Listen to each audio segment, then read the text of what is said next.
अगर ये public sector खत्म हो जाएगा तो माफ करिएगा, ये हमारी नौजवान पीढ़ी खड़ी है, इसको हमारे पीढ़ियों की तरह फिर से लौट के जंगल, खेत, खलियान, पहाड़ में जाना पड़ेगा। भारतीय जनता पार्टी के लोग गांव जा नहीं पा रहे हैं। लोग उनसे सवाल कर रहे हैं कि आदरणीय प्रधानमंत्री जी क्या क्या बोलते थे। अब लोगों ने इस बात को समझ लिया है, इस बार नहीं तो फिर दोबारा कभी नहीं। और संविधान अगर बदलेगा तो माफ करिएगा, जो हम नागरिक बने हैं, हमारा नागरिक अधिकार छीन लिया जाएगा। क्या वाकई सरकार ओपीएस पर गंभीर नहीं है, निजीकरण की तरफ बढ़ रही है? और वाकई चूंकि आप नेता हैं, लगातार घूम रहे हैं देश, क्या देश बेचने की कोशिश हो रही है? देखिए मैं ये फजूल की नहीं, देखिए आपके प्रश्न का मैं जवाब दूं उससे पहले एक बात कहना चाहता हूं। ये चंद्रशेखर आज़ाद पार्क है, यहाँ चंद्रशेखर ने शहादत दिया है। ये मौलवी लियाकत अली की संघर्ष की ज़मीन है। इलाहाबाद को गंगा जमनी तहजीब के लिए जाना जाता है। सबसे पहले इसका नाम इलाहाबाद था, कुछ लोगों ने प्रयागराज किया। मैं इसका इसलिए विरोध आपके माध्यम से करना चाहता हूँ कि कोई भी शहर बनता है तो कोई उसका राजा होता है, कोई न कोई उसको बसाता है। तो अगर प्रयागराज आप नाम दे रहे हैं तो बताइए ना, प्रयागराज का राजा कौन था पहला? यानी ये सचमुच में अगर कहा जाए तो इलाहाबाद को अकबर ने बसाया। और ये गंगा जमनी तहजीब इसलिए कहा जाता है केवल गंगा जमुना नदी मिलने से नहीं है। यहाँ की ज़मीन पर 1857 में लड़ने वाला कोई व्यक्ति था, उसका नाम था मौलवी लियाकत अली। और यहाँ कोई शहादत देने वाला व्यक्ति है, ये सामने तस्वीर आप देख रहे हैं, चंद्रशेखर आज़ाद। तो ये गंगा जमनी तहजीब पर आप इस बात कर रहे हैं, पहले आपका मैं स्वागत करता हूँ। दूसरी बात, आपने जो सही एकदम प्रश्न किया, सच है कि जो मध्यम वर्ग बना आज़ादी के बाद ये मध्यम वर्ग जो बना, मैं तो साफ साफ कह रहा हूँ कि आज़ादी से पहले हम तो वहाँ से आते हैं, हम गरीब किसान मजदूर परिवार से आते हैं। हमें आज़ादी से पहले इंसान भी नहीं माना जाता था। हमें कुएं पे पानी पीने का अधिकार नहीं था, तालाब में पानी पीने का अधिकार नहीं था।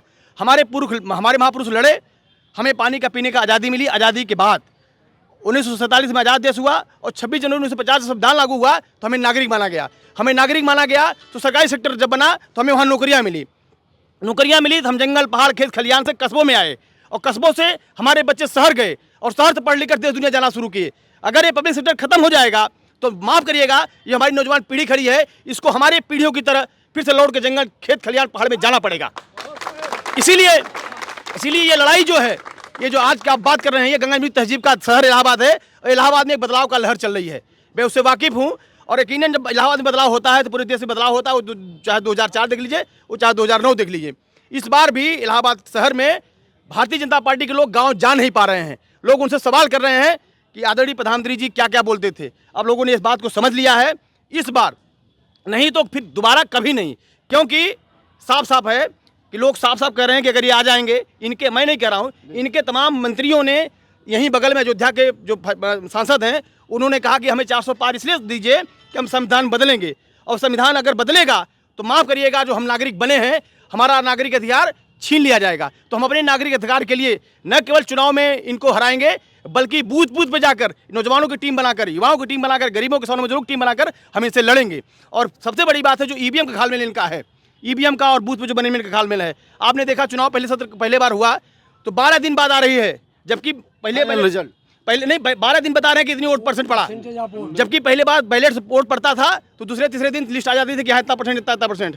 अभी भी हम लोग, जनता इनको हरा रही है, यकीनन हरा रही है, लेकिन अभी भी ईवीएम और इनका पैसा, इस पे अभी भी हमको शंका है। अगर इसको कर ले जाएंगे तो माफ़ करिएगा, देश अगर चुनाव में कुछ नहीं हुआ तो हमारा देश फिर से श्रीलंका बन जाएगा और चुनाव से नहीं हरा पाएगी जनता तो सड़क पे इनको हराने का काम करेगी। आप सब जानते हैं कि जनज्वार का खर्च आपके जन सहयोग की बदौलत चलता है। आप भी जन सहयोग में शामिल हों और आज़ाद और स्वतंत्र पत्रकारिता को बनाए रखने के हमारे इस महाअभियान में शामिल हों।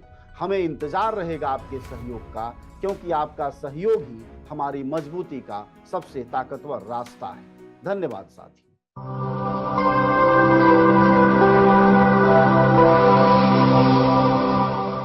जनज्वार, जनता की मीडिया।